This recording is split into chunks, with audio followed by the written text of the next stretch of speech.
A mí me gusta el servicio de aquí directamente. Y sí, a ver, tengo otra opción en que en Midania hay un colegio que solo hay 20 alumnos, 20 o 20 y algo, las cosas como son, y que va a tener todo el profesor para ellos, pero me gusta saber dónde están en cada momento. Amak lana hemen itxeu, emazteak da, orduan, ume agertu eukitzeko, adostu genuen umeko nahi etortzea. Pero también conocer más o menos cómo los cuidan, cómo se organizan, cómo solucionan los problemas. Para mí es muy importante. Daun atentzio hoi, edozein arazo alin badago soluzionatzeko eta deituta zeitun saiatzea konpontzen. Hacen ellos mismos la comida, ellos tienen su huerta, que es una cosa muy buena, pero sobre todo el tipo de alimentación que les pueden dar.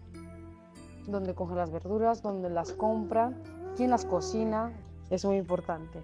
Guztu gaude generalen danakin, osea, bai irakasle aldetikan, material aldetikan da ere bai. Pues me gusta la enseñanza, el que se fijen los profesores si tienen algún fallo.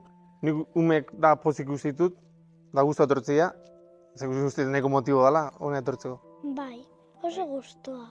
Nola esplikatzen zuen gauzak. Pues bueno, yo les animaría porque también es cierto que en colegios pequeños, hace pocos, entre ellos se llevan mucho mejor, tienen más atención, aprenden más, hay más compañerismo.